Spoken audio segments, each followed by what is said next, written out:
Victor Hugo was right when he said there's nothing more powerful than an idea whose time has come. Yes, the idea of freedom, liberty, and justice for all. Yes, that was the idea, but I declare that now is the time.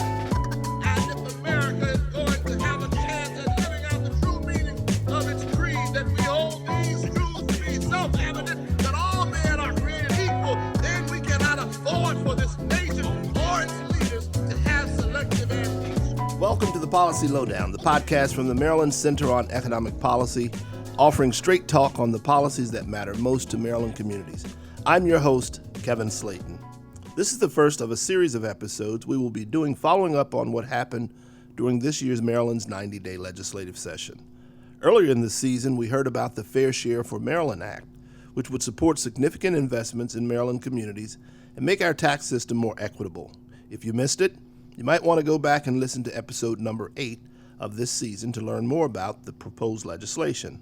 But moving on, I'm excited today that Lisa Klingenmeyer, the director of the Maryland RISE, is joining me today to give us an update on the Fair Share for Maryland Act and what's ahead for this legislation.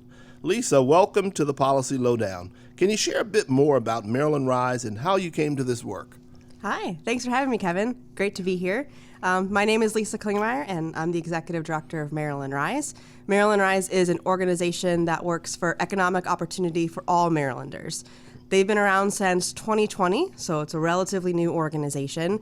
They really got their start in Maryland with the Time to Care campaign, which created paid family and medical leave in Maryland. They were the coalition manager for that campaign, and that's how I became familiar with their work. So prior to being the director of Maryland RISE, I was the assistant director of advocacy at Catholic Charities of Baltimore, where paid family medical leave was one of our biggest priorities. So I really became aware of the work of Maryland RISE, respected the coalition building they were doing.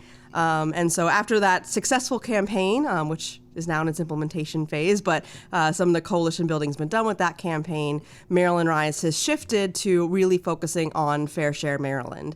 And so as part of Maryland RISE, I am the coalition manager for the Fair Share Maryland campaign, which is the coalition structure around the Fair Share Maryland Act. It's outstanding. Can you set the stage and remind us and the listeners what the Fair Share for Maryland Act was trying to address initially? Absolutely. So it was legislation introduced by Senator Shelley Heddleman and Delegate Julie Polakovich-Carr. The underlying goal of this legislation was to ensure that Maryland has the resources it needs to support all of the things that us as Marylanders rely on. The state in the coming years is projected to have really large structural deficits, actually reaching more than $3 billion in the next few years. And when we have structural deficits, that really means that programs that we rely on, the programs that we use every day, could be massively underfunded or go away entirely. So what this bill would do is raise revenue in a way that helps Maryland be able to meet all of our budgetary priorities. And it does this in a couple of ways. One way is it looks at the upside down tax system we have, and it closes corporate tax loopholes that businesses are using to not pay their fair share in Maryland. And it also asks the wealthiest Marylanders to pay their fair share in taxes. At the same time, it had really important expansions to the child tax credit so that many Maryland families would actually receive more money under this legislation than they do now. Wow. Although Maryland is definitely a blue state, taxes are never popular discussions in Annapolis.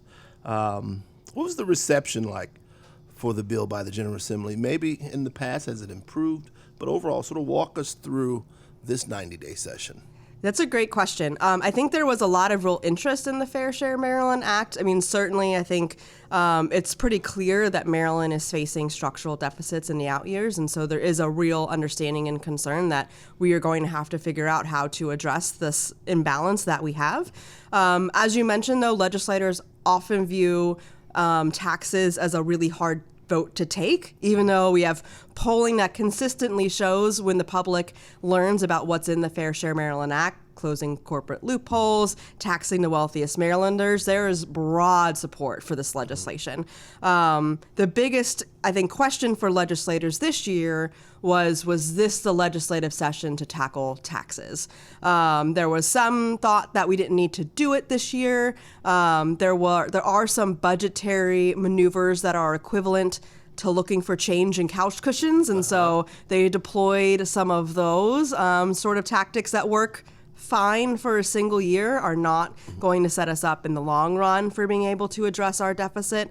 But that was sort of the real question for legislators this year is, should we do it now or should we do it later? The Senate in particular had a very strong stance that this was not the legislative session to raise taxes, but House leadership was concerned, especially around education and transportation funding.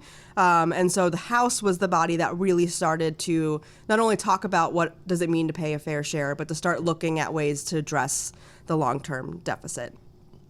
So they did not advance our full package, the House. What happened was is that the House incorporated a provision of the Fair Share Maryland Act, which is combined reporting, and that is a closing of the corporate tax loopholes. And they put that into the budget through a complicated process. Can you share for the listener what exactly is meant by combined reporting? Absolutely. So basically it ensures that multinational corporations, so organizations and businesses that operate in many states, currently they can avoid Maryland taxes by kind of moving their profits into other shell companies, other states. So it looks like they didn't make profit in Maryland, even though we know they're selling their clothing, their wares, whatever their business is here. So this would close that and say if you sell clothing in Maryland, if you make profits in Maryland, you have to pay taxes on those things that you sell. So they would no longer be able to move their money around and make it look like they didn't make a profit in Maryland. Gotcha. Continue on. Absolutely. So, this provision got put into the budget, and the House was a really great partner in talking about the importance of revenue and why we needed to do this particular closing of a corporate tax loophole. The way the budget process worked in the last 3 weeks of session is the House and the Senate had to negotiate a budget package. And so sadly, at the end of legislative session, that provision came out. There were a couple of things that did go in. There are some transportation fees that were approved to make transportation funding. And there was also an increase to some tobacco taxes for education funding. So there was some small revenue measures that will make very targeted changes to transportation and education, but we didn't see the widespread revenue we were hoping for. I want to go back and just ask a question as it relates to conference committees. It emerges as a place of impact later in the session, but as advocates, how difficult is it for you all to sort of navigate those committees from the outside? It can be a real challenge. It's certainly one of the least transparent parts of legislative session, which can often feel non-transparent to begin with when decisions are being made. The budget conference committees are usually made up, by and large, of leadership of the budget committee. So we generally know in advance the chairs of those committees, the vice chairs of those committees are going to be into the spaces making decisions. So we can lobby them in advance knowing that they're going to be the ones who will be in that space. Also, obviously, the Senate President and Speaker of the House are very much involved in budget conference committees. So we usually know who the players are. We don't always know when they're meeting. We don't know when they're making decisions. By the time they post a meeting schedule on the website, the decision's largely been made already, and it's mostly just an opportunity to tell the general public what decisions are being made. So budget advocacy is something that is ongoing. It starts well before legislative session even begins when they're crafting budgets for future years. But for this session, it really was trying to talk to the leadership of budget committees and the leadership of the House and Senate, knowing that they would be the ones who were in the back rooms making those decisions. So where does that leave the state now? And are the budget issues resolved? And particularly, can you explain it in a way that sort of speaks to those things that you were able to identify in the budget, particularly through cuts that will impact everyday citizens? Absolutely. So the things the General Assembly did this legislative session will help for the next upcoming fiscal year, which starts July 1. So they looked at transportation needs and they were able to balance the budget around education. So we're kind of good for a year. But that is projected to get even bigger when we look at future fiscal years like 2027, and that means cutting public services if we don't raise revenue. If we look at the budget this year, which by all regards was a relatively easy budget to address shortfalls, there were already proposed cuts that I think really foreshadow the type of things that Marylanders are going to experience and feel if we don't raise revenue as a way to make our budget work. For instance, this legislative session, there were cuts to community colleges, which we know are really drivers of our economy. They're drivers of the workforce. They create opportunities for Marylanders to be able to provide economic security for themselves and their families. And they had a real hard cut that they had to swallow this year. There was also proposed cuts to the Child Care Scholarship Program and to other safety net programs. And while the General Assembly was able to find revenue to not have to take those cuts this year, if they don't increase revenue in future years, they're going to have to accept cuts to safety net programs and to programs like Child Care Scholarship, which we know help set families up for economic success. So I think that is our real concern, is that while they might have been able to, this legislative session, find that change in the couch cushions to be able to make ends meet, they're not going to be able to do that in fiscal future years unless we really tackle bringing in new revenue to the state by making sure Marylanders who are the wealthiest among us and our corporations pay their fair share. So that means the coalition has its work cut out. What are the plans for this legislation next year? It does. I mean, certainly we want to take a moment to celebrate the work that has been done this past session. We really had the legislature talking about Fair Share Maryland. Although we didn't get combined reporting in the end, it did move and got through parts of the process at the end of session, and that was a real victory. But we have our work cut out for us this next session. What we'll be doing in the interim is having conversations with the coalition, with our bill sponsors, our champions in the General Assembly, about making sure that we're looking at our state's budget, what are the resources we're going to need, and what are ways that we can make our tax system fairer.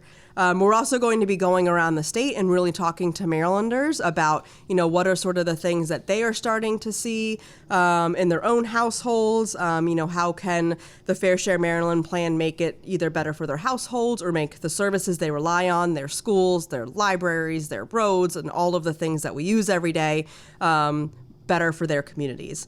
So certainly we are looking for folks to join the Fair Share Coalition, be that organizations, if you work for an organization, or if you're just a Marylander listening to this and you are interested in making sure that corporations and the wealthiest Marylanders are paying their fair share so we can have a budget that supports all Maryland families. You can learn more at our website, fairsharemaryland.org, to learn more, and you can sign up for an email list where we'll be starting to announce as we have community events and opportunities to engage in advocacy with us. Outstanding. Well, we want to thank you and the coalition for the outstanding work you've done this session. We encourage you to not give up the fight, to keep pushing, and hopefully more folks who are listening will join on board. We'll come around to see how they can support the coalition. I want to thank you, Lisa, for taking time, for joining us today, for giving us this very important update. You can find podcast archives and resources from this episode at mdeconomy.org/policy-lowdown. And while you're there, you can sign up for our email list or support the Policy Lowdown by making a donation to the Maryland Center on Economic Policy. You can also find the Maryland Center on Economic Policy at MD Economy on Twitter and Instagram, and MD Economic Policy on Facebook. Thank you, and see you next time. Those that will stand up, call our nation back toward justice and righteousness, are often bashed or labeled as socialist and unpatriotic. Many are labeled as instigators and rebel wild round.